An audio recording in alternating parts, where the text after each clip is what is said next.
अभी ऑन किए थे।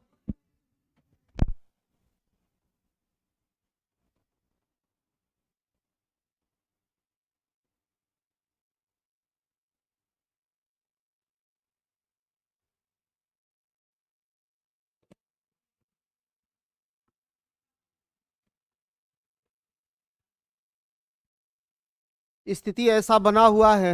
सुनो 2 मिनट, सब आपस में बात करेगा, इससे अच्छा है कि 2 मिनट हम ही सब कुछ सुना देते हैं कि न विद्यार्थी पढ़ पा रहा है, न हम लोग पढ़ा पा रहे हैं।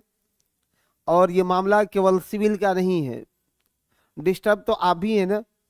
अगर जो नहीं जाता है वो भी दिन भर मोबाइल से चिपके रहता है कि क्या हो गया।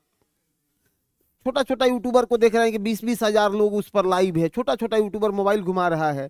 आखिर वो 20 हजार लोग यही तो जानना चाहते हैं कि क्या हो गया। तो जो नहीं जा रहा है वो भी नहीं पढ़ पा रहा है, और जो जा रहा है उसका तो पूछना ही नहीं है, यही कि नहीं है। हाँ, वो तो परेशान है, लेकिन कोई नहीं। एक बार तो ऐसा होना ही था, चाहे जब हो। और हमको लगता है कि ये अंत नहीं है। ना ना, हमको जेपी अभी नहीं बनना है। क्या चाहते हो तुम लोग भाई? मिशन 50 को और आपको कल से कौन संभालेगा, आप बताओ। कल से मिशन 50 सब आगे खाली रहता है, आप लोग पीछे क्यों चले जाते हैं? इधर जब खाली है तो उतना दूर चले गए। चलो, यहाँ खाली है ना। क्या बात है, रोल नंबर थोड़े लगा हुआ है। सुनिए, ये अंत नहीं है, ये प्रारंभ है।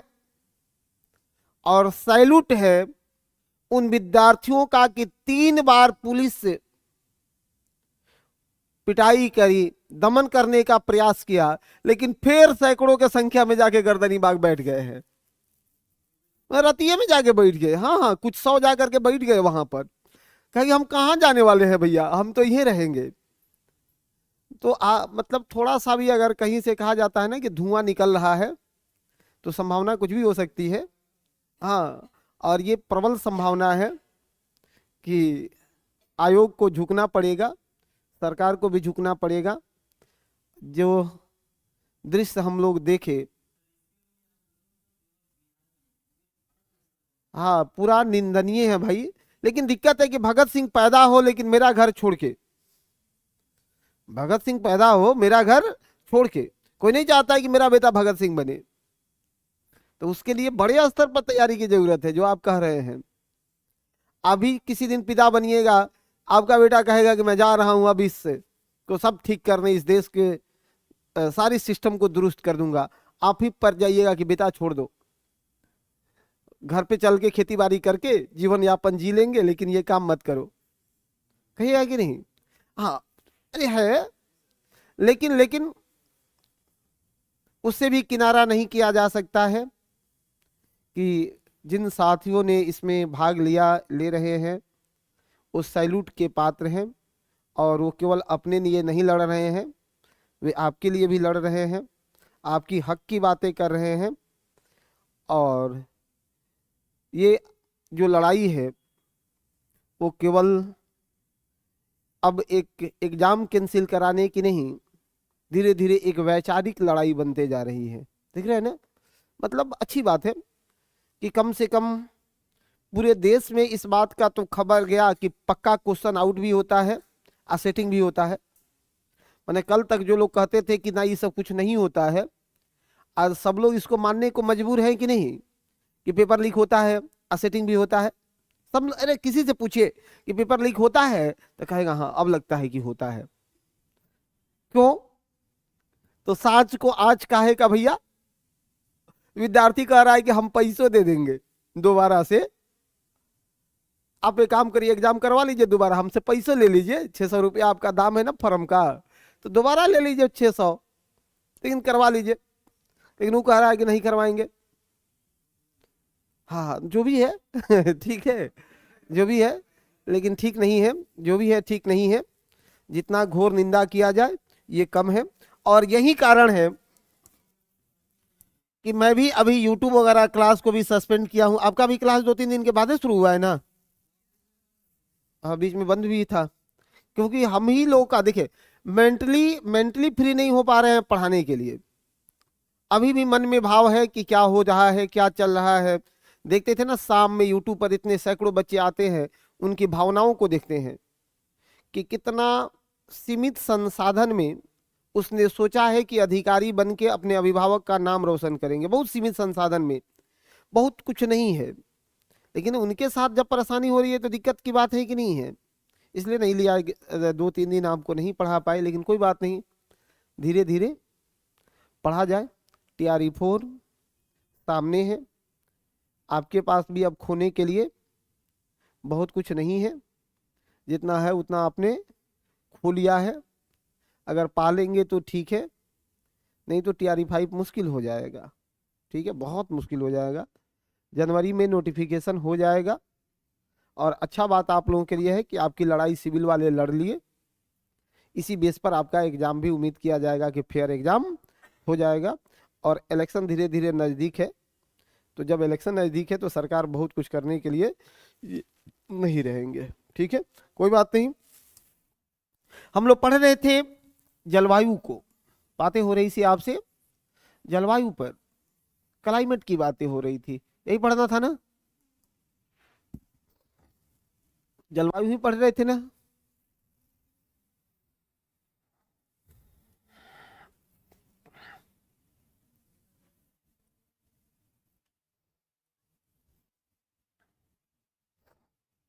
इसमें आज काम करेंगे मॉनसून को लेकर के।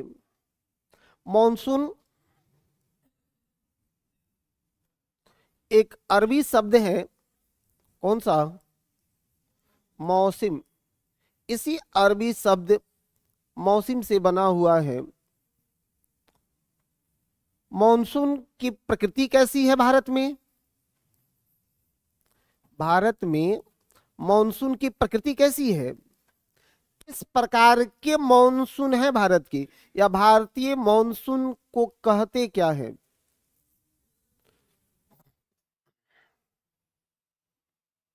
भारतीय मॉनसून को उष्णकटिबंधीय, देखिए ये 0 डिग्री विषुवत, यहां से 23.5 डिग्री नॉर्थ, बोलते क्या है इसको, यहाँ कर्क रेखा 23.5 डिग्री साउथ, और 23.5 डिग्री साउथ को मकर रेखा। मकर रेखा, सूर्य की लंबवत किरणें इसी के बीच रहती हैं, यानी सूर्य लंबवत रूप से 23.5 डिग्री साउथ से 23.5 डिग्री नॉर्थ तक होता है। कब होता है यहां भाई, यहां कब होता है? 22 दिसंबर को, अभी हाल ही में तो क्रॉस किया। 22 दिसंबर को दक्षिणी गोलार्ध में सबसे बड़ा दिन और उत्तरी गोलार्ध में सबसे छोटा दिन। ये 22 दिसंबर इसलिए भी याद रखिएगा कि इससे घटना जुड़ता है एल नीनो। बीपीएससी का फेवरेट टॉपिक है एल नीनो। जैसे ही 22 दिसंबर को सूर्य दक्षिणी गोलार्ध में होता है तो वहां गर्म होगा, गर्मी होगा। उत्तरी गोलार्ध में ठंडी मौसम होता है।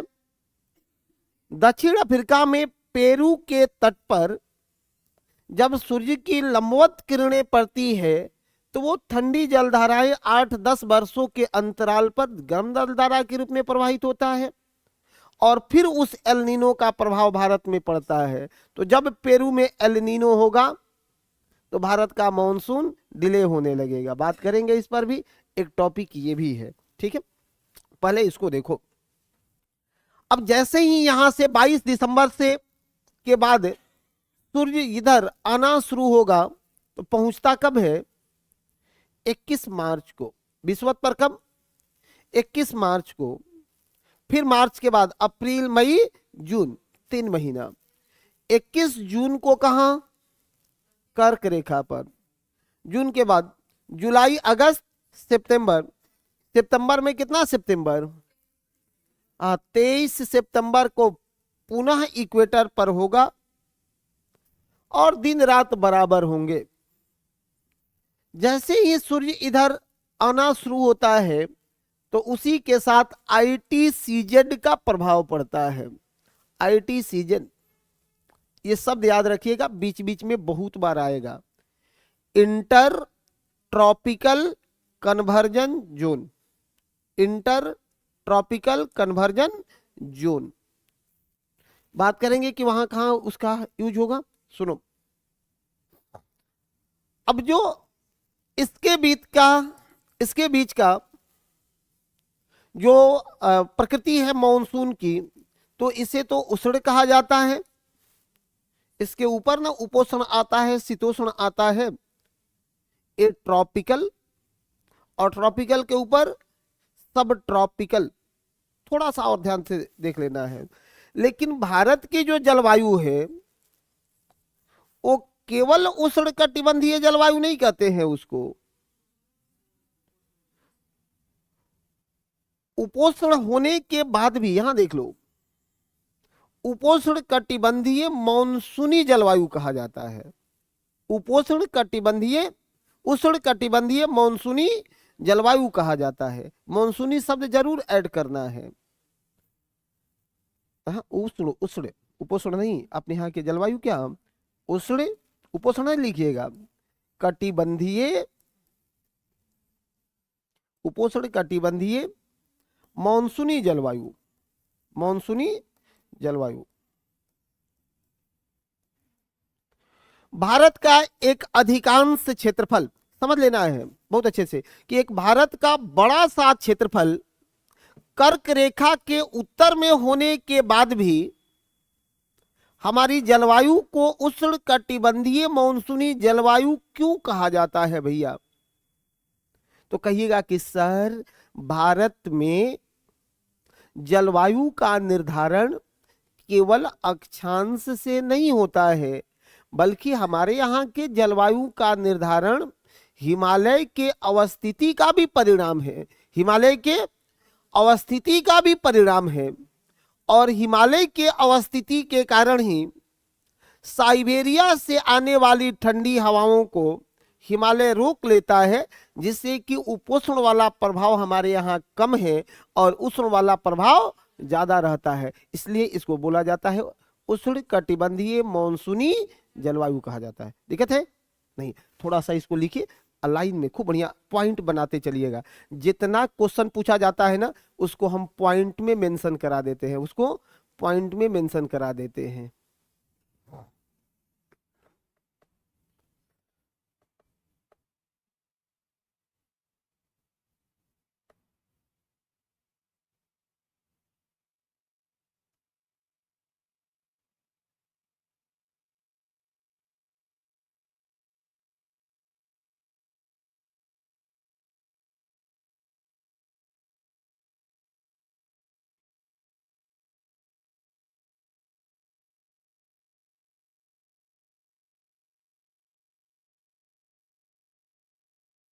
देखो,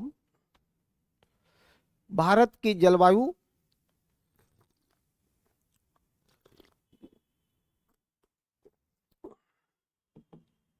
इंडियन क्लाइमेट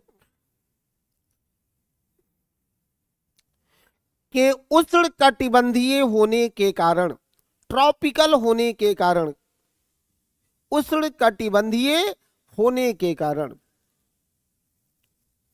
भारत की जलवायु के उष्ण कटिबंधीय होने के कारण नंबर 1, हिमालय के अवस्थिति के कारण, चाहे हिमालय के कारण, ड्यू टू हिमालय, हिमालय के कारण। बता सकते हो कि हिमालय कैसे हमारी जलवायु को उपोष्ण से उष्ण होने में मदद करता है? हाँ, साइबेरियन हवाओं को रोक करके यहाँ के जलवायु में तापमान को बरकरार रखता है, और यही कारण है कि यह उपोष्ण कटिबंधीय नहीं बन पाता है। नेक्स्ट, कर्क और मकर रेखा के बीच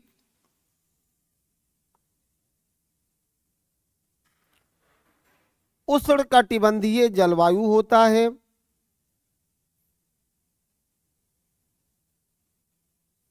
उष्ण कटिबंधीय जलवायु होता है।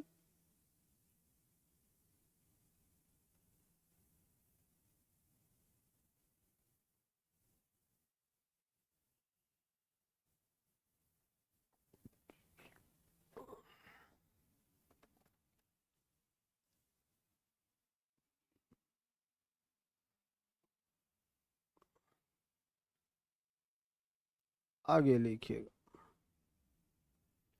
हमारे यहाँ अगर मानसूनी हवाओं की बात की जाए तो कितने प्रकार की मानसूनी हवाएं आती हैं? हवा, मानसून नहीं, हवा।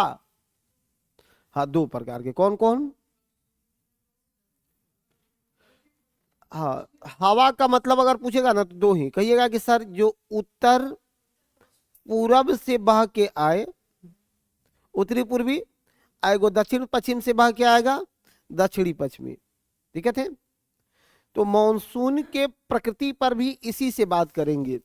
एक काम करें, मंथ वाइज आपको थोड़ा सा पढ़ा दें कि मंथ वाइज क्रियाविधि क्या होती है मॉनसून का। थोड़ा डिटेल्स तो होगा लेकिन बेहतर वही होगा। ठीक है, कि मंथ वाइज आप चीजों को एक बार कंक्लूड कर लेना कि किस मंथ में हवा की क्या स्थिति बनती है, कौन सा मंथ क्या स्थिति लेकर के आता है। ठीक है, अगर मंथ वाइज हवा पर बात करने लगोगे तो एक तो होता है ग्रीष्मकालीन और दूसरा होता है शीतकालीन। एक ग्रीष्मकालीन वर्षा और दूसरा शीतकालीन वर्षा। ग्रीष्मकालीन वर्षा और शीतकालीन वर्षा दोनों का कारण अलग अलग है। अच्छा, आजा। ग्रीष्मकालीन वर्षा 1 जून से लेकर के 15 सितंबर तक। ग्रीष्मकालीन वर्षा किस कारण से होता है? दक्षिणी पश्चिमी, हाँ, दक्षिणी पश्चिमी मानसून, दक्षिणी पश्चिमी मानसून। इस दक्षिणी पश्चिमी मानसून की भी दो शाखा है। कौन कौन? एक है इसका अरब सागर शाखा और दूसरा है भाई बंगाल की खाड़ी शाखा। दूसरा है बंगाल की खाड़ी शाखा।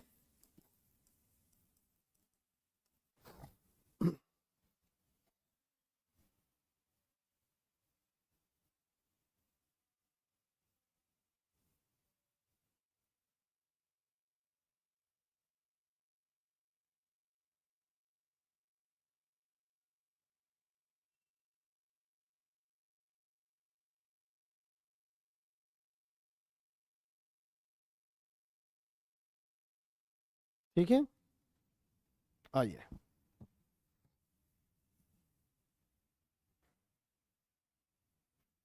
बोर्ड पर ही है सब लोग। ये दक्षिणी पश्चिमी मानसून शाखा यहीं से बनना शुरू होता है, यहीं से बनना शुरू होता है। सबसे पहले कहा 1 जून को, कब? यहाँ 1 जून को केरल के तट से टकराता है, केरल के तट से टकराता है और यहीं से ये पश्चिमी घाट के सहारे वर्षा कराते हुए आगे बढ़ता है। इसी फिगर पर सब बात समझ लेना है। ठीक है, गुजरात में यहां पहुंचकर यहां है मांडवी और गिर, मांडवी और गिर, इनसे तो टकरा लेता है। फिर यहां विंध्यन और यहां सतपुरा, इसके भ्रंश में भी वर्षा करा लेता है।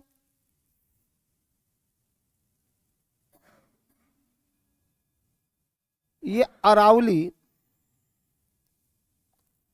अरावली के समानांतर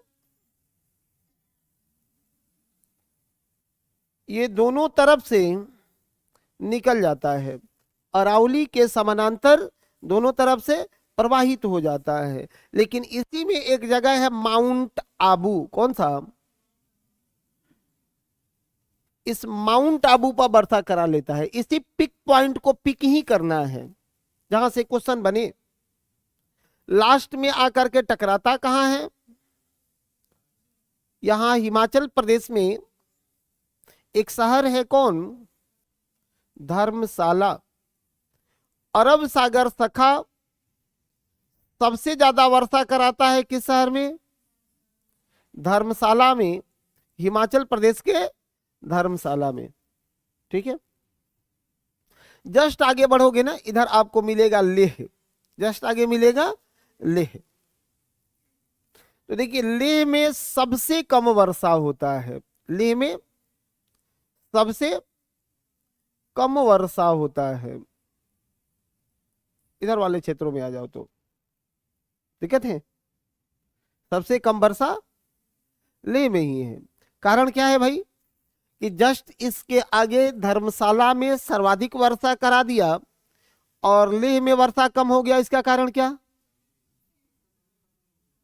नहीं, यहां पर वृहत हिमालय है, औसतन 6000 मीटर ऊंचा है बृहत हिमालय, और वृहत हिमालय के वृष्टि छाया में होने के कारण लेह में वर्षा नहीं हो पाता है, क्योंकि मॉनसूनी हवाएं यहां से टकरा करके और पुनः इन दोनों तरफ ये बंट जाती हैं, दोनों तरफ बंट जाती हैं, लेह में वर्षा नहीं करा पाता है।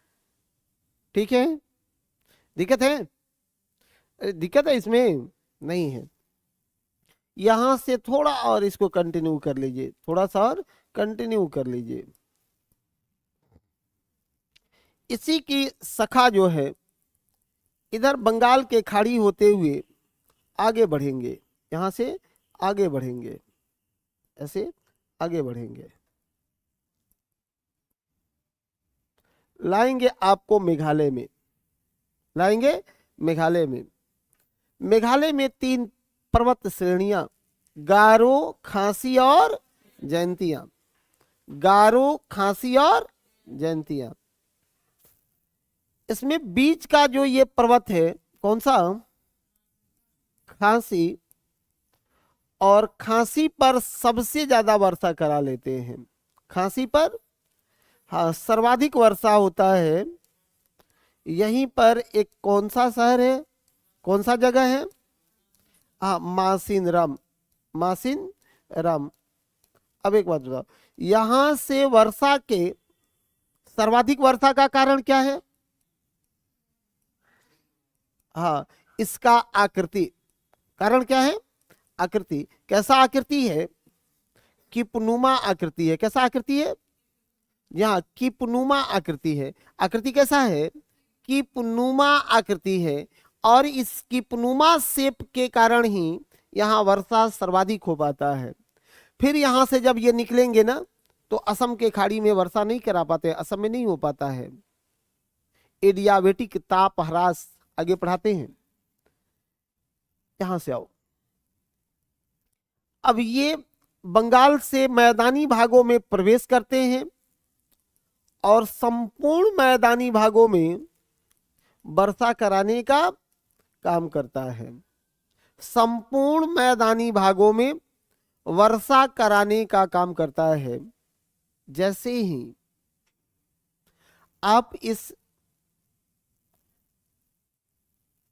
ईस्ट टू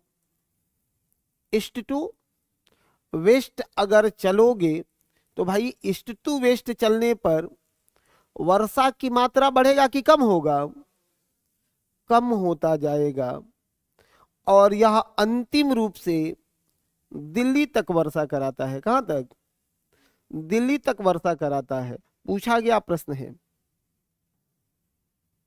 दक्षिणी पश्चिमी मॉनसून के बंगाल की खाड़ी शाखा कहां तक वर्षा कराती है? दिल्ली तक। दिल्ली के बाद में ये वर्षा नहीं करा पाते हैं। कारण क्या है कि इन हवाओं में नमी का मात्रा कम हो जाता है।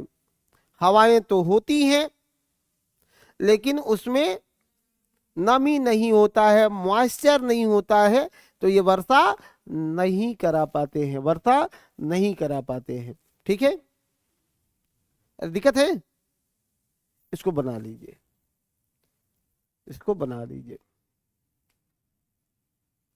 और यहाँ मरुस्थलीय क्षेत्र बना हुआ है, इसको बना लीजिए, 1 मिनट में बनाइए।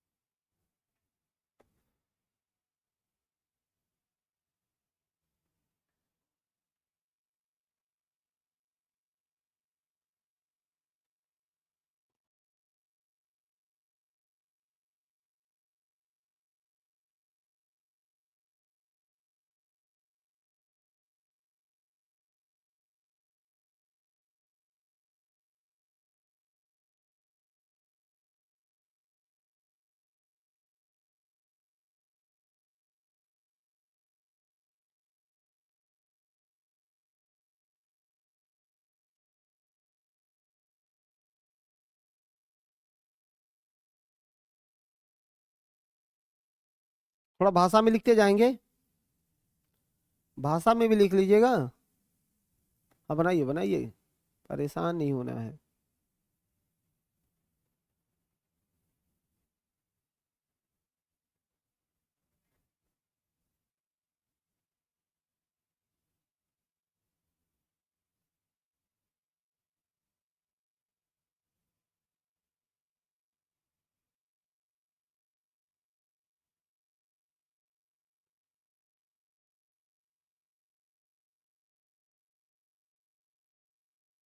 ठीक है,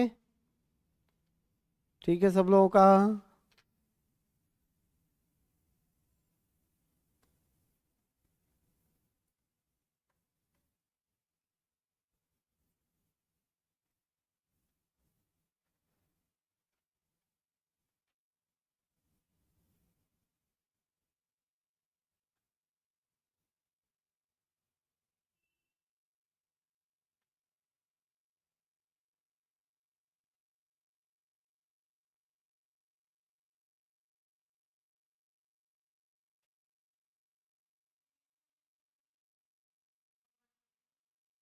कौन?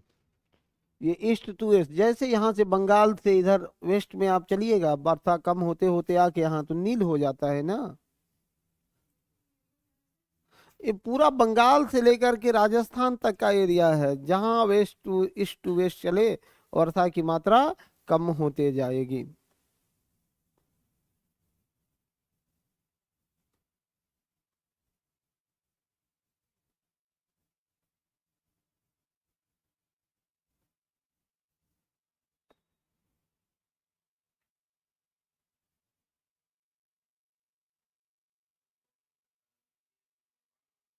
हम्म, ये अक्सर जो है ये हवाएं यहाँ से मूव करके इधर आती हैं और इधर कहीं भी इसके मिलने की संभावनाएं प्रबल होती है। ये जरूरी नहीं है कि धर्मशाला में मिलेंगी, लेकिन पिछले बार आप देखे थे 2013 वगैरह था, उत्तराखंड में बादल फट गया, ये स्थिति यही था ना। चलो लिखो लिखो, एक एक करके लिखना है। लिखिएगा पहले बंगाल की खाड़ी सखा, प्रेम से लिखे, बंगाल की खाड़ी सखा, बंगाल की खाड़ी सखा।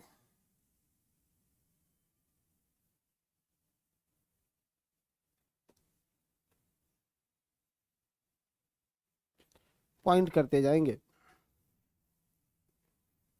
बंगाल की खाड़ी सखा, बंगाल की खाड़ी सखा,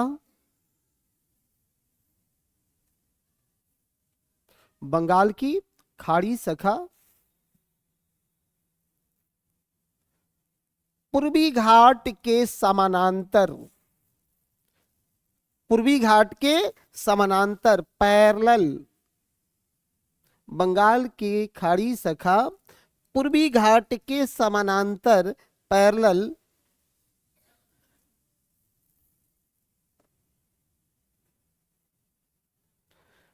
प्रवाहित होते हुए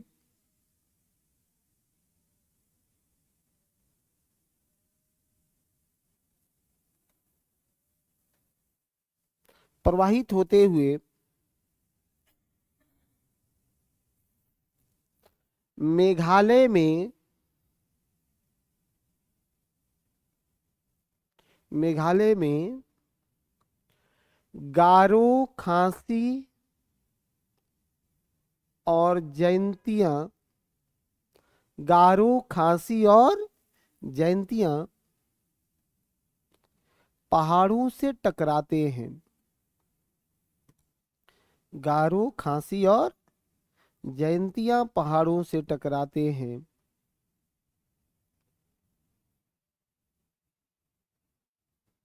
जबकि मासिन राम में,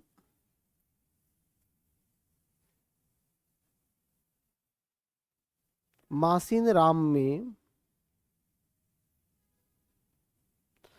सर्वाधिक वर्षा करता है।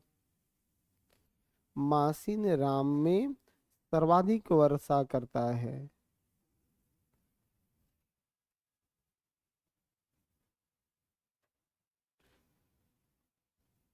इसका कारण, इसका कारण बिकॉज ऑफ क्या, मासिन राम की आकृति, मासिन राम की आकृति, चाहे मासिन राम छोड़ करके इसका कारण लिख लो, खासी पहाड़ी की आकृति,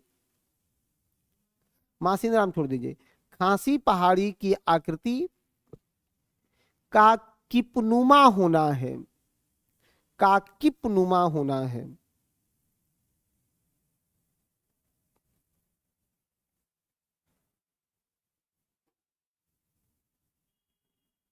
लिखो, यहां देखिए, आगे आइए।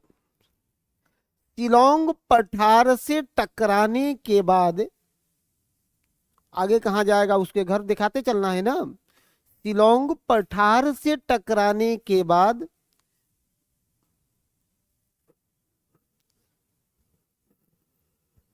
ब्रेक होने के बाद यह सुरमा घाटी के रास्ते, कौन सी घाटी है, सुरमा घाटी के रास्ते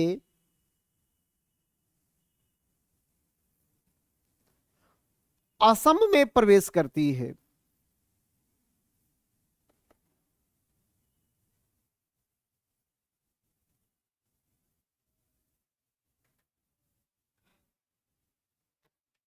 परंतु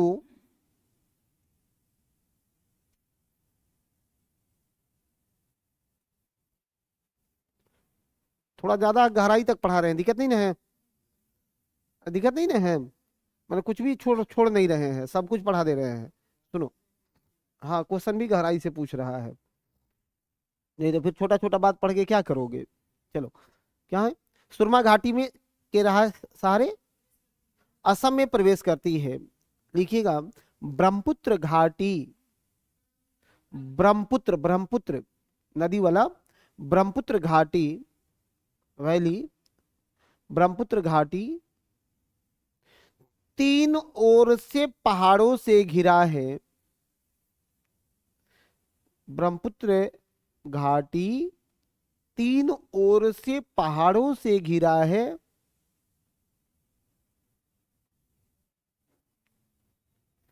तीन ओर से पहाड़ों से घिरा है,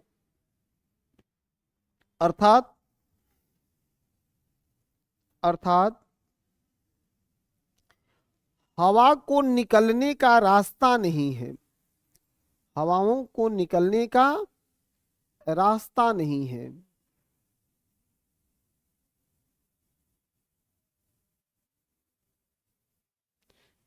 यही कारण है कि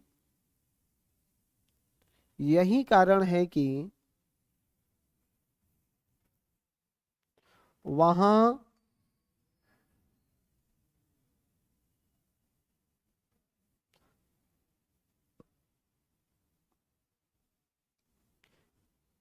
एडियाबेटिक के ताप ह्रास के कारण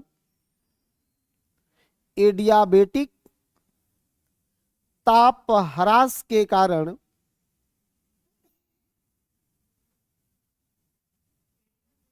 एडियाबेटिक के ताप ह्रास, समझा देता हूं। एडियाबेटिक, इस वर्ड को लिख करके रखना, एडियाबेटिक ताप ह्रास के कारण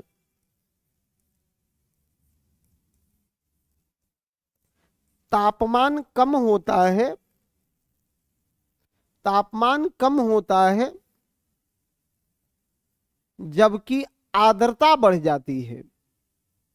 तापमान कम होता है जबकि आर्द्रता बढ़ जाती है।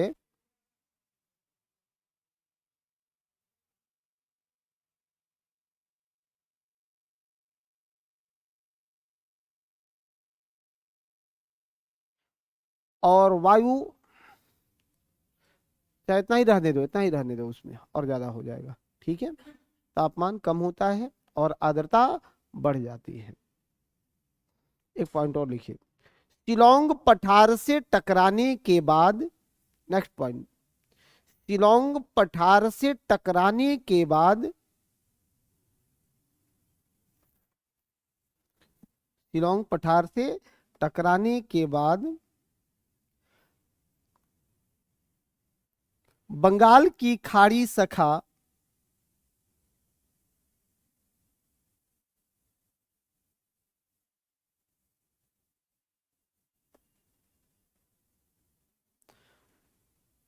हुगली के मुहाने के साथ, हुगली नदी है, हुगली के मुहाने के साथ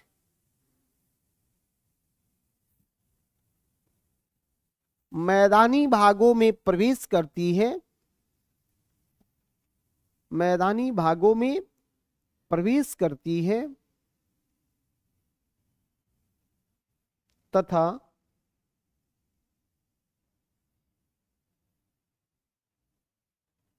तथा दिल्ली तक वर्षा कराती है, तथा दिल्ली तक वर्षा कराती है।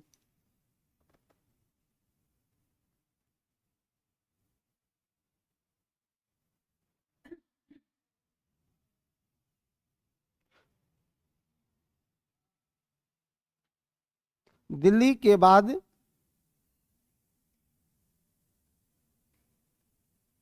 दिल्ली के बाद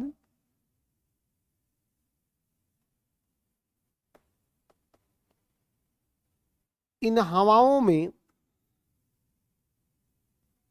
नमी की मात्रा कम हो जाता है, नमी की मात्रा कम हो जाता है। यही कारण है कि यह राजस्थान में वर्षा नहीं करा पाती है।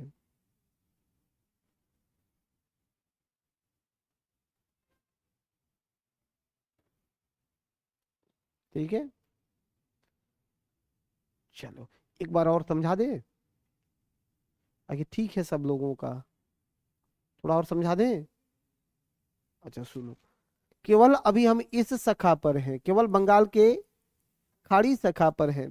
कहाँ टकराया, कहाँ टकराया भाई, खासी पहाड़ी पर। यहां से यह दो भागों में विभाजित हो गया, यहां से दो भागों में विभाजित हुआ।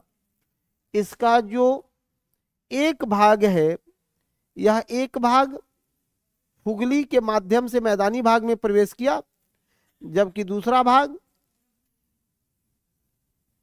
यहां सुरमा घाटी के रास्ते ब्रह्मपुत्र घाटी में प्रवेश कर रहा है। अब ब्रह्मपुत्र घाटी की आकृति कैसी है, तो ये तीनों तरफ से घिरा हुआ है, तीनों तरफ से है ना, तीनों तरफ से घिरा हुआ है। तीनों तरफ से घिरा होने के कारण इसको आगे निकलने का रास्ता नहीं मिला। नहीं मिला तो क्या होगा, ये हवाएं उफना कर ऊपर निकल जाएंगे। समझ लो हमको, यहां से ये प्रवेश कर रहा है, ठीक है। इधर भी पहाड़ मिला, यहां भी पहाड़ है और आगे भी पहाड़ है। क्या करोगे? हाँ, कौन नहीं जानत है जग में, हनुमान जी का नाम लेके ऊपर कूद जाएंगे? नहीं कूदेंगे। तो जैसे ही यह ऊपर गया, एडियाबेटिक के ताप ह्रास के कारण इसकी नमी की मात्रा, तापमान की मात्रा कम हुआ और आर्द्रता इसमें बढ़ गया। आर्द्रता इसका बढ़ गया। फिर ये वर्षा कराते कहां तक? दिल्ली तक। कहां तक वर्षा कराया? दिल्ली तक। इसके बाद भी हवाएं हैं, लेकिन उसमें नमी की मात्रा नहीं है, नमी की मात्रा कम है। दिक्कत है? नेक्स्ट लिखिए, आगे कंटिन्यू करो। अरब सागर सखा, अरब सागर सखा।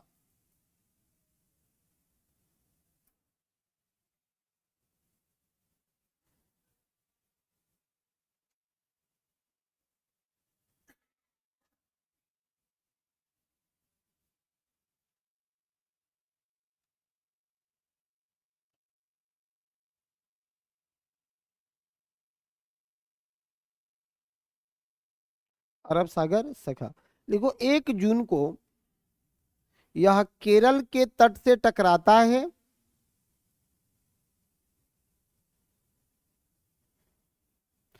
केरल के तट से टकराता है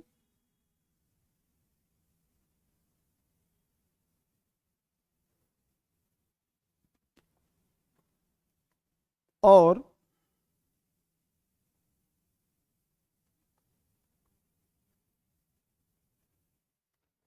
और पश्चिमी घाट के सहारे, पश्चिमी घाट के सहारे, पश्चिमी घाट, इस पश्चिमी घाट के सहारे वर्षा कराता हुआ आगे बढ़ता है। पश्चिमी घाट के सहारे वर्षा कराता हुआ आगे बढ़ता है। पश्चिमी घाट के सहारे वर्षा कराता हुआ आगे बढ़ता है। नेक्स्ट लिख लेना।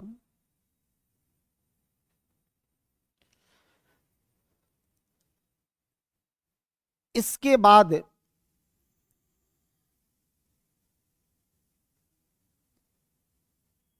नर्मदा और तापी भ्रंश में प्रवेश करता है। नर्मदा और तापी भ्रंश में प्रवेश करता है।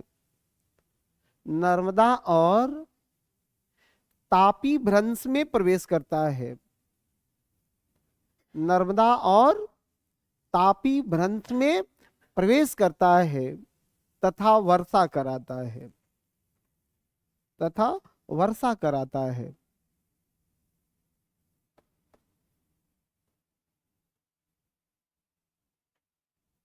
गुजरात, हाँ नेक्स्ट नेक्स्ट पॉइंट। गुजरात में मांडो और गिर पहाड़ी से टकराता है। मांडो और गिर पहाड़ी से टकराता है। मांडो और गिर पहाड़ी से टकराता है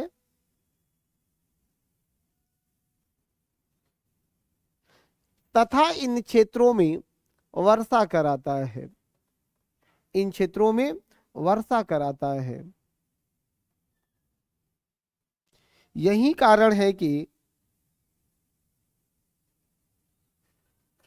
यही कारण है कि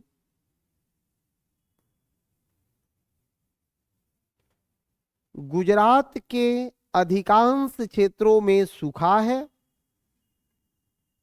यही कारण है कि गुजरात के अधिकांश क्षेत्रों में सूखा है,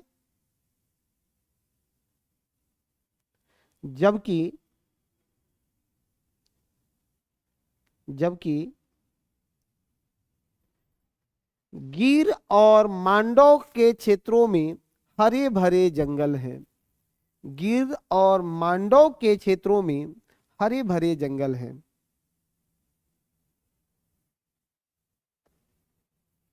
यहां के बाद यहां के बाद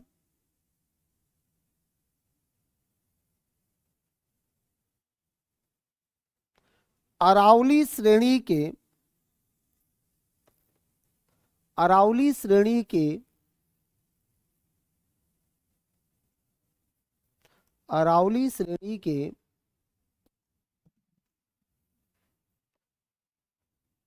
गुरु शिखर से टकराकर अरावली श्रेणी के गुरु शिखर से टकराकर अरावली की सबसे ऊंची चोटी गुरु शिखर, गुरु शिखर से टकराकर माउंट आबू पर वर्षा कराता है। माउंट आबू पर वर्षा कराता है। परंतु परंतु परंतु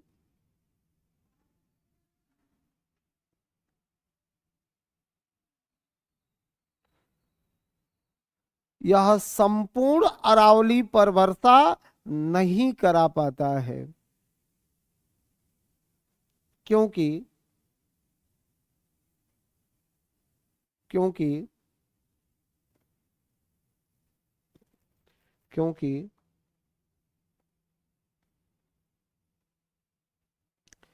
अरावली पर्वत का विस्तार क्योंकि अरावली पर्वत का विस्तार किधर है? अरब सागर ब्रांच के पैरेलल है। अरब सागर ब्रांच के पैरेलल है। अरब सागर ब्रांच के समानांतर है। अरब सागर शाखा के समानांतर है। दिक्कत है? आगे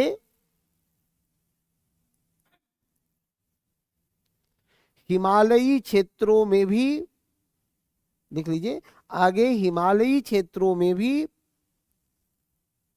वर्षा होती है या वर्षा के लिए उत्तरदायी है। वर्षा के लिए उत्तरदायी है। परंतु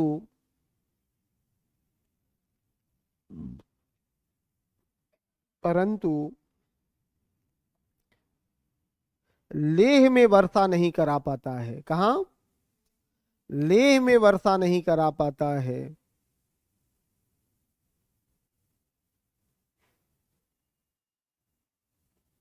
ठीक है, चलो अब एक बात बताओ, बहुत साफ सुथरा लिखा दिए हैं, लिखा भी दिए हैं कि नहीं? इसके बाद भी दिक्कत है? किसी को पढ़ा दीजिएगा। देखिए, आप लोग केवल पास होने के लिए नहीं पढ़ रहे हैं, समझ रहे हो? आपकी भूमिका और आपकी पढ़ाई अन्य परीक्षाओं से अलग होनी चाहिए। ये इसलिए क्योंकि आपको केवल पास नहीं होना है, बल्कि अपने ज्ञान को बांटना भी है, प्रसार भी करना है, पढ़ाना भी है। तो थोड़ा सा हमको लगता है कि आप लोगों के सिलेबस में भी सुधार होना चाहिए, आयोग को करना चाहिए। किस आदमी से पढ़वाना है हमको, इसमें केवल वर्टिकली अप्रोच से आपकी परीक्षाएं नहीं हो। ठीक है, चलिए आगे बढ़ जाए। नेक्स्ट लिखना, पूछ रहा वर्टिकली अप्रोच क्या हो रहा है? पूछे, दिक्कत है? माउंट आबू अरावली पर है। अरावली जो पर्वत है वहीं पर माउंट आबू है। माउंट आबू कैसे भूल गए भैया? वहीं पर दिलवाड़ा मंदिर है, और दिलवाड़ा मंदिर जो जैन धर्मावलंबियों के लिए सबसे बड़े आस्था के केंद्रों में से एक है। बार बार पूछा है कि दिलवाड़ा मंदिर कहाँ है? माउंट आबू पर। माउंट आबू कहाँ है? अरावली पर्वत पर, राजस्थान में वही माउंट आबू है। दिक्कत है? ठीक है। हाँ, और दिक्कत है किसी को? और कुछ पूछना है किसी को? पश्चिमी विक्षोभ, चलिए बात कर लेते हैं पश्चिमी विक्षोभ पर भी।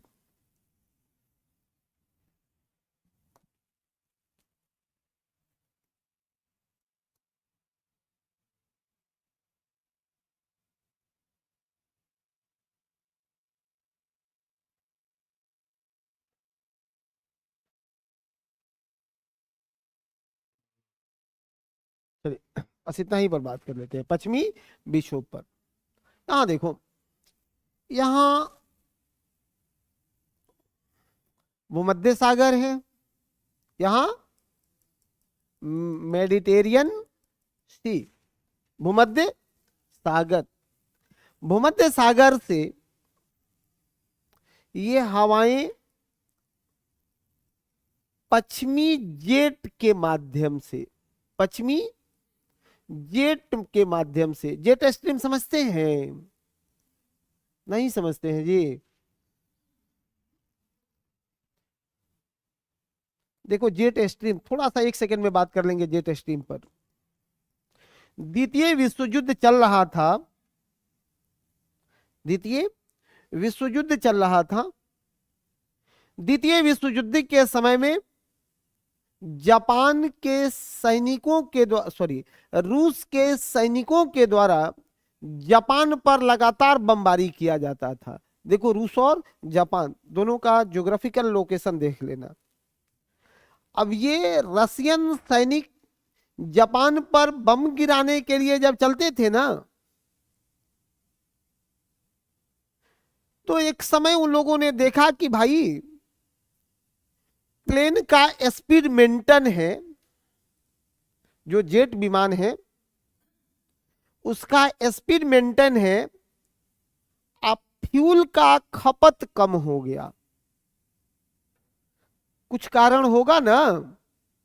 अरे स्पीड हम 500 किलोमीटर प्रति घंटा उड़ा रहे हैं तो वो मेंटेन है, लेकिन फ्यूल का खपत उन लोगों ने देखा कि कम हो गया, ईंधन का खपत कम हो गया। तो दिमाग में कोई बातें आ गई कि कुछ तो है, कि वहां जाने के बाद गाड़ी लोड कम लेता है, मतलब कम पड़ता है, स्पीड मेंटेन रहता है।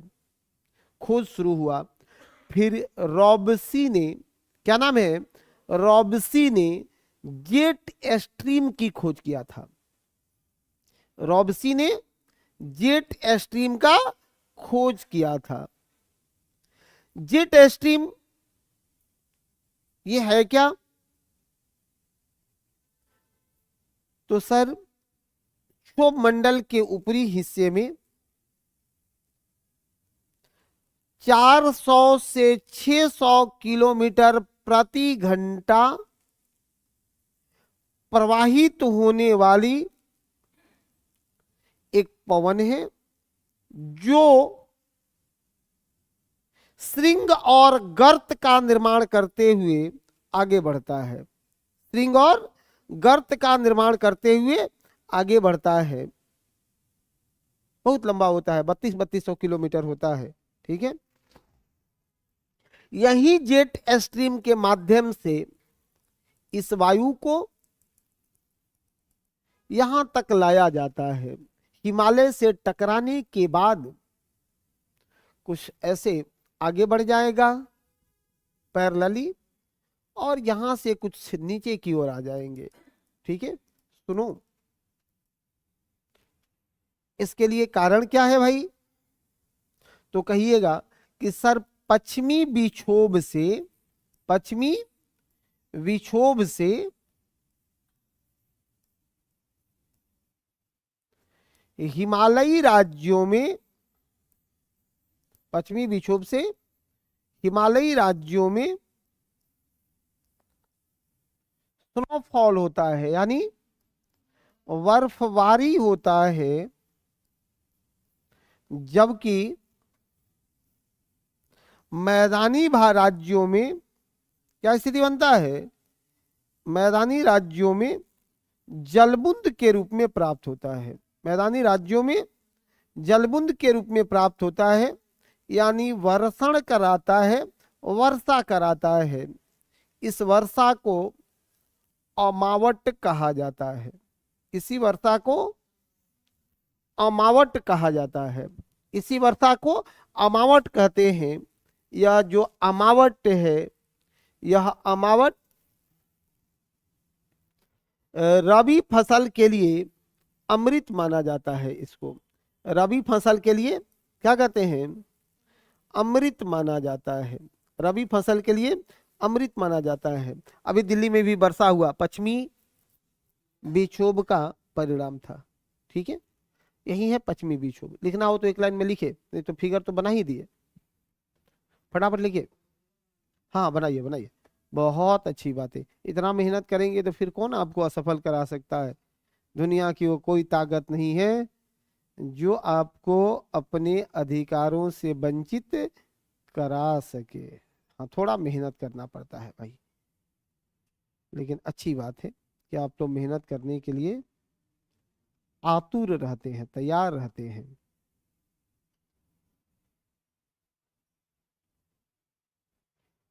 इसको भी भाषा में लिखा देंगे।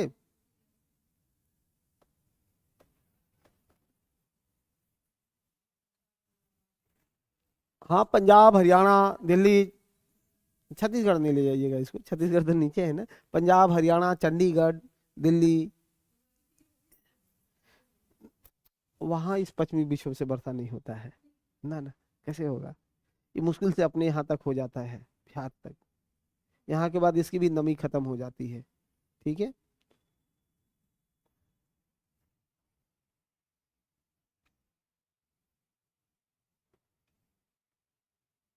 ठीक है।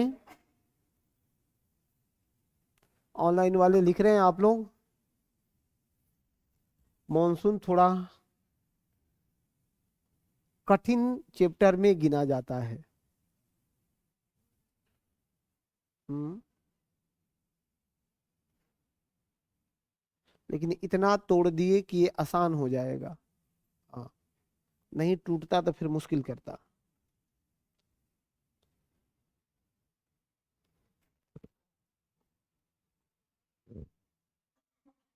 देखिए, पश्चिमी विक्षोभ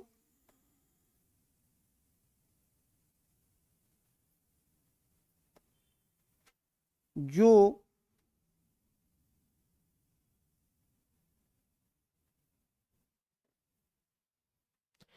शीत ऋतु में, जो शीत ऋतु में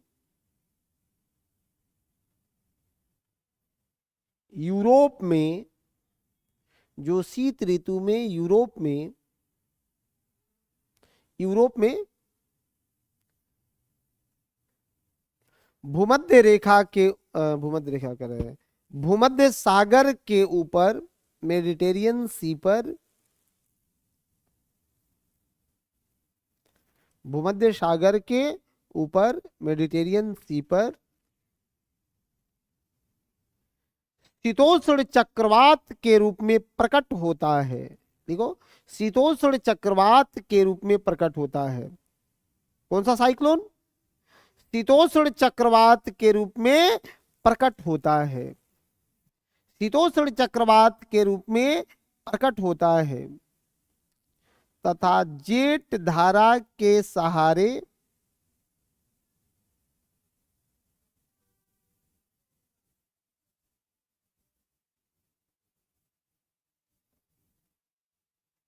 जेट धारा के सहारे पूरब की ओर आगे बढ़ता है।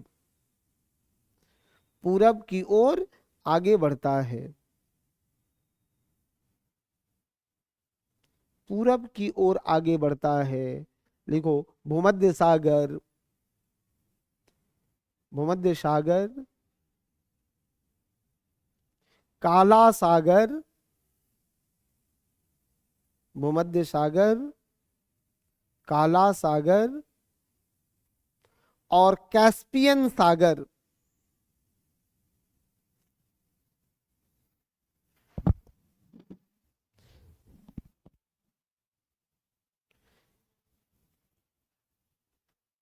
के रास्ते आगे बढ़ता है। कैस्पियन सागर के रास्ते आगे बढ़ता है।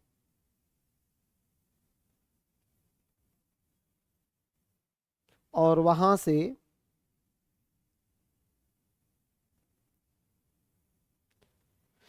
नमी को प्राप्त करता है, नमी को प्राप्त करता है।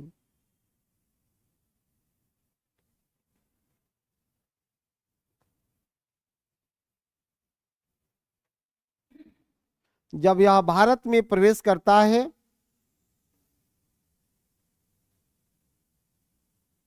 जब यह भारत में प्रवेश करता है तो इसमें उच्च आर्द्रता होती है।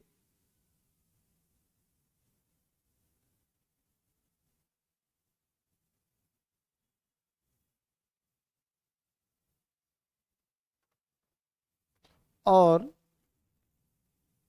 हिमालयी राज्यों में बर्फबारी तथा मैदानी राज्यों में वर्षा के रूप में प्राप्त होता है। ये लिख लीजिए, मैदानी राज्यों में वर्षा के रूप में प्राप्त होता है।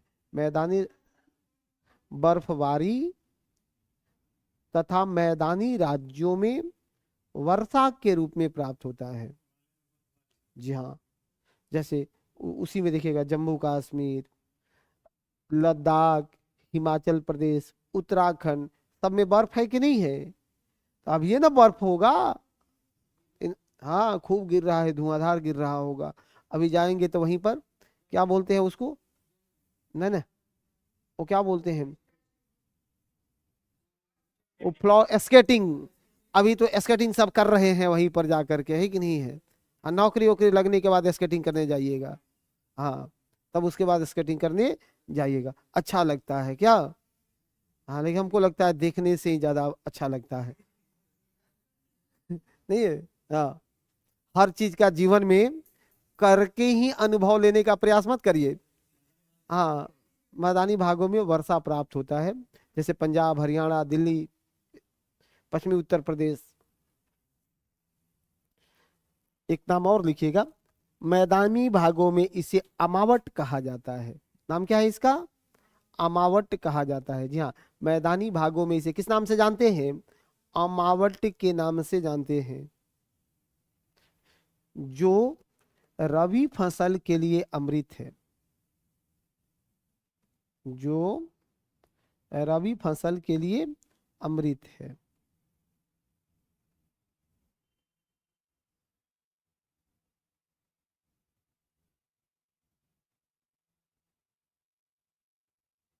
जो रबी फसल के लिए अमृत है। सुनाओ।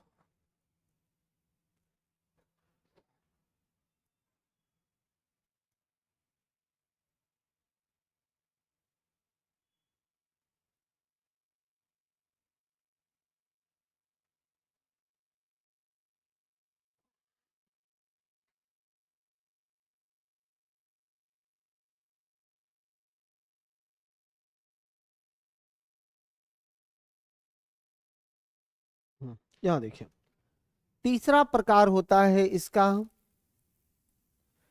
उत्तरी पूर्वी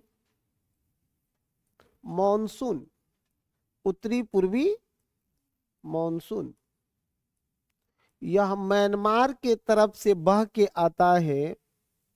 स्थलीय समीर के रूप में इसे जाना जाता है, स्थलीय समीर के रूप में जाना जाता है। अब एक बात बताओ, जो हवाएं स्थल से प्रवाहित होते हुए पहुंचे उसमें मॉइस्चर होगा, नमी होगा? नहीं होगा, उसमें नमी नहीं होगा। तो नमी के लिए ये क्या करेंगे भाई? देखो, ये म्यांमार के तरफ से ऐसे प्रवाहित होते हुए आते हैं, म्यांमार के तरफ से ऐसे प्रवाहित होते हुए आते हैं। इनका रास्ता देख लीजिए आप, रास्ता देखे रहिएगा ना तो ज्यादा ठीक है। जब ये म्यांमार के तरफ से आते हैं तो यहां इनमें नमी नहीं होता है, और नमी नहीं होने के कारण पूर्वोत्तर राज्यों में वर्षा नहीं करा पाता है। क्वेश्चन आपसे पूछा जाएगा भाई कि उत्तरी पूर्वी मॉनसून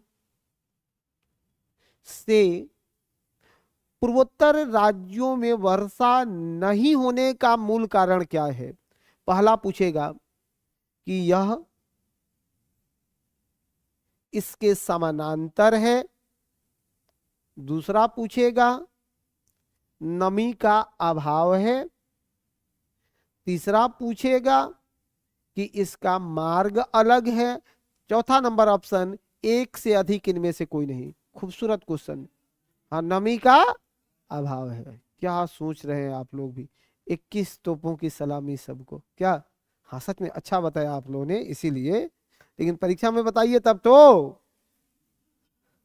क्लासरूम में तो बता ही देंगे क्या जी? कारण क्या है सुनिए, एग्जाम में, सुनो 1 मिनट और, एग्जाम में क्लास में जो क्वेश्चन आपको मिलेगा ना, यही क्वेश्चन एग्जाम में टफ हो जाएगा। कारण क्या है? हाँ, 2-3 कारण है उसके लिए।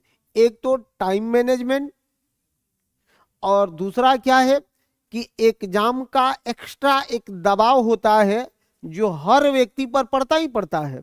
अब जैसे ही ओएमआर और कॉपी आपके हाथ में मिलेगा, एक एक्स्ट्रा दबाव आपको दबा देगा कि यही जिंदगी का रियल संघर्ष का टाइम चल रहा है, और उसमें आप अपना धैर्य खो बैठते हो, पैसेंस खो बैठते हो और गलत मार के आ जाते हो।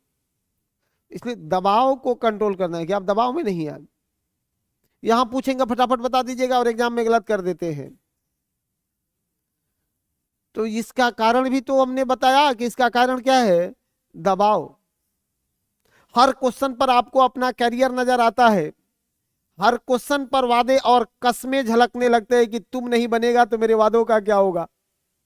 वो कहेगा तुम वादा करो, हम खिलाफी करेंगे, है कि नहीं है? क्वेश्चन गलत हो जाता है, वादा खिलाफी हो जाता है। तो ऐसे नहीं लेना है, ठीक है, कोई बात नहीं। लेकिन आप लोग 2-3 काम अवश्य कर रहे होंगे कि आपको जब हमने कहा एक बार कि भैया एनसीईआरटी को सब लोग पढ़ के रखो, तो एनसीईआरटी पढ़ रहे होंगे। पढ़ लिए पक्का पूरा A to Z, एक चैप्टर 10 गो पेजे है उसमें, और 10 गो पेज पढ़ने का कोई पढ़ाई करते हैं जी? पागल बनना पड़ेगा रैंकर्स बनने के लिए। मैं अगर कह रहा हूं कि मेरे कॉपी से क्वेश्चन सब रहता है, तो ऐसे ही थोड़े कहता हूं। एग्जाम बीतेगा और अपना कॉपी उठा के मिलाइएगा, किसी का मिले ना मिले, मेरा क्लास जरूर मिलेगा कॉपी में। क्योंकि जहां एग्जाम नहीं है मैं वहां तक घुस के पढ़ा रहा हूं। मैं एडियाबेटिक तापह्रास पढ़ा दिया, समझ रहे हो कितना अंदर जाके पढ़ा दिया? एक किताब में ढूंढ के रह जाओगे, नहीं मिलेगा। तो आप कॉपी तो पढ़िए ही, एनसीईआरटी पढ़िए। रोज कम से कम आप 2 क्वेश्चन, यानी कम से कम 200 क्वेश्चन तो पर डे बनाइए। एमसीक्यू पर डे ढूंढ देना है। कोई सा भी किताब उठा के ढूंढ ढूंढ के बना देना है। प्रीवियस ईयर क्वेश्चन को 2-4-5 बार लगा लीजिए, और उसके बाद जो मार्केट में एरर रहित कुछ किताबें आई हो प्रैक्टिस सेट में, उसको बना लीजिए। सब सब्जेक्ट ना ना भाई, सब मिला के 200, सब मिला के 200। इतना ही तो भागीरथ प्रयास हो जाएगा जी, ये तो भागीरथ प्रयास। समझ लो, 7 चैप्टर पढ़ दे, 7 सब्जेक्ट ही बनाओगे तो साधु ना।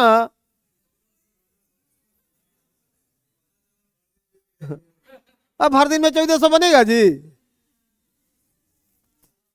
हाँ, लेकिन अच्छी बात है, ऐसा सोच नहीं है, ये छोटा मोटा बात थोड़े है जी।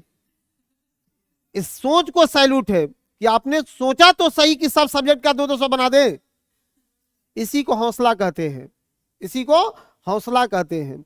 और उससे सबको इंस्पायर होने की जरूरत है कि एक व्यक्ति यहां तक सोच सकता है कि सब सब्जेक्ट का 200 बना देंगे। मतलब हो सकता है, कुछ भी नहीं बन पाएगा दुनिया में, असंभव कुछ भी नहीं है। चलो ठीक है। पढ़ने से कोई बीमार होता है? ये क्लास में क्या चल रहा है? अब पढ़ने से कोई बीमार होता है जी?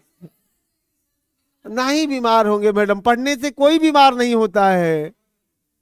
पढ़िए, 18 घंटा पढ़ लो, बीमार नहीं होगे। दुनिया में एक ही काम है जो आपको बीमार नहीं करेगा, वो क्या है? पढ़ाई। ये बीमार नहीं करेगा। आज जब ये बीमार कर देगा तो दुनिया में कोई दवा नहीं है जो इसका इलाज कर दे। ये भी है। और सुनो, ये बात भी डंके के चोट पर कह दिए कि जब पढ़ाई इलाज का बीमार कर देगा ना तो दुनिया का कोई दवाई काम नहीं करेगा। बाकी कोई बीमारी हो आपको, शारीरिक मानसिक कोई बीमारी हो, ठीक हो जाएगा। लेकिन इसका बीमारी जब हो जाता है ना तो मुश्किल हो जाता है। इसलिए पढ़िए, दिन रात एक करके पढ़िए, अच्छे से पढ़िए। मैं आपके साथ हूं। और जहां भी आपको थोड़ा भी कंफ्यूजन झलके आप तुरंत पूछ लीजिए कि सर ये कहां से आ गया। नहीं पूछेंगे तो फिर मुश्किल हो जाएगा ना, तोता की तरह बताना पड़ेगा किसी को भी। अभी आज खत्म ये नहीं हो रहा है, एक दिन और लगेगा इसमें, क्योंकि मैं इसमें ITCZ तो आपको पढ़ाया ही नहीं। अभी तो इसमें समझाए ही नहीं कि केरल में आम्र वर्षा, कर्नाटक में कॉफी वर्षा, असम में चाय वर्षा, ये काहे बनता है इन्हें समझाना है, नाम नहीं पढ़ाना है। ये क्यों बनता है ये समझाना है। लू की स्थिति कब बनती है ये आपको बताना है ना। नाम पढ़ाना रहता तब तो किताबों में से पढ़ लेते, और जल्दी में नहीं है, इसीलिए सारी बातों को शिद्दत से पढ़ा रहे हैं। एग्जाम 10-20 दिन होता तो इतना शिद्दत से मौका नहीं मिलता, फिर पहले जैसा उठाव पटक के पढ़ाई हो जाता। हाँ, पहली बार जो है बहुत तेज पढ़ाई हुआ है, लेकिन इस बार आराम से चीजें चल रही है। सुनो, एग्जाम अप्रैल लास्ट या मई तक आएगा एग्जाम, ठीक है। आपके पास अभी भी कंप्लीट 4 महीने का समय है, 120 दिन है। लेकिन 120 दिन बहुत नहीं होता है, रोज एक एक दिन कम हो रहा है। ये कब निकल जाएगा 120 दिन आप सोच भी नहीं सकते हो। बहुत लोग तो सोचने में 20 दिन निकाल देता है कि अब करना चाहिए, हाँ अब पढ़ना पड़ेगा। फिर कल दूसरा दिमाग मन में कोई और पैरेलल बातें आ जाती है। सुनो, हाँ अभी भी हर स्पेशल पढ़ाई होगा। सुनो, जब पढ़ने बैठेंगे ना, कितने लोगों को यह समस्याएं होती है कि जब भी पढ़ने बैठेंगे तो आपके दिमाग में एक पैरेलल विचार जन्म लेना शुरू करता है। नहीं होता है क्या? जब भी पढ़ने बैठिए, पता नहीं कहां छुपा रहता है ये दुश्मनी। जब भी किताब निकालो, 5 मिनट से 10 मिनट के अंदर में एक पैरेलल विचार इसमें चलने लगेगा। एक तरफ किताब चल रहा है और दूसरा तरफ ये और चल रहा है। ये और कभी कभी इतना हावी हो जाता है कि किताब बंद करके बेड पर पहुंच के तकिया के सहारे अपने उस विचारों को कृतार्थ करने का प्रयास करते हैं। नहीं है ये कैसे ठीक होगा? ये साथ ही जब सोने का अंतिम समय आता है तो संकल्प लेते हैं कि आज अंतिम दिन है जो मैं इन चीजों को सोचा हूं, कल के बाद जान दे देंगे लेकिन इसको नहीं सोचेंगे। लेकिन कल भी वही कहानी है। देखिए, ये केवल एक व्यक्ति की गाथा नहीं है, ये सबकी गाथा है, आपकी भी है और मेरी भी है। ऐसा नहीं है कि मैं अवतार लेकर के आपसे बात कर रहा हूं, मैं भी एक सामान्य व्यक्ति हूं। सुनो, हाँ लेकिन इसको कंट्रोल किया जा सकता है, ऐसा भी नहीं है कि यह कंट्रोल नहीं होगा। इसका इलाज हो सकता है। कैसे? तो 2 चीजें हैं। एक तो अपने पढ़ाई की जो स्पीड है उसको हमेशा स्मूथ रखो, तेज रखो, फास्ट पढ़ो। फिजिक्स का रूल है कि जब वेलोसिटी हाई होगा तो फ्रिक्शन लो हो जाता है। नहीं पढ़ा है क्या आपने फिजिक्स में? हाँ, तो जब भी ऐसे विचार जन्म लेने की कोशिश करे तो इतना तेज धुआंधार पढ़ना शुरू करिए कि ये विचार आएगा ही नहीं। जैसे आप स्लो पढ़ना शुरू करिएगा कि अब याद करके पढ़ेंगे, वो बेचारा के दबा देता है कि अब याद करवाते हैं तुमको।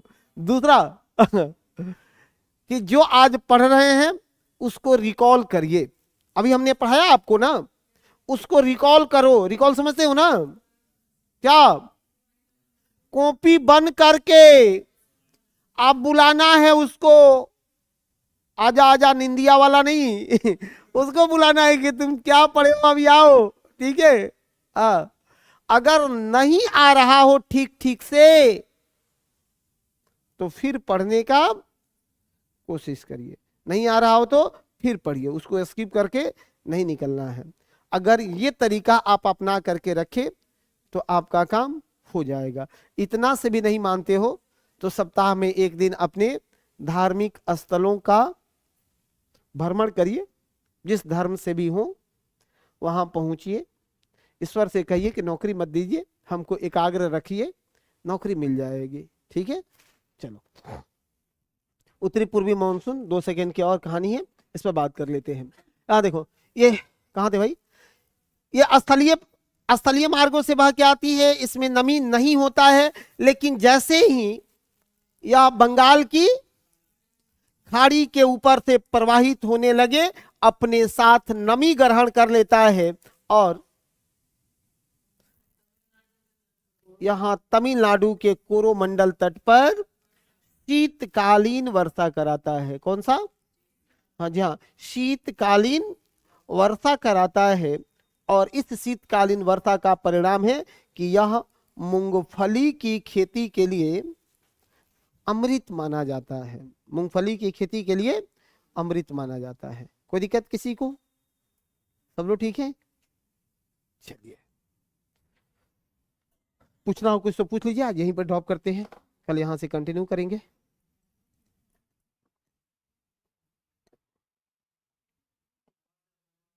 हाँ, ये म्यांमार के क्षेत्रों से प्रवाहित होकर के आते हैं। उत्तरी पूर्वी राज्यों में इसलिए वर्षा नहीं कराते हैं क्योंकि इनमें नमी नहीं होता है, और जैसे बंगाल के खाड़ी में आएंगे अपने साथ मॉइस्चर को ग्रहण करेंगे, और ग्रहण करने के बाद यहाँ तमिलनाडु के कोरोमंडल तट पर धुआंधार वर्षा करा देंगे, जो वहां के मूंगफली की खेती के लिए अमृत हो जाता है। शीतकालीन वर्षा का यही कारण है तमिलनाडु में। कल आप लोग सॉइल को भी पढ़ के आइएगा, मैं तो इसको पूरा करवा ही दूंगा, लेकिन मृदा को पढ़ के आइएगा, मृदा से एक क्वेश्चन हर हाल में पूछेगा, तो सॉइल को भी कल पढ़ाएंगे, ठीक है। हाँ, क्या कुछ पूछ रहे हैं क्या? कौन वाला? हाँ हाँ, कल महीना वाइज, कल यही तो बचा ही है कि महीना वाइज कल करा दे, एक और महीना में कहा कितना बारिश होता है, ठीक है। चलो।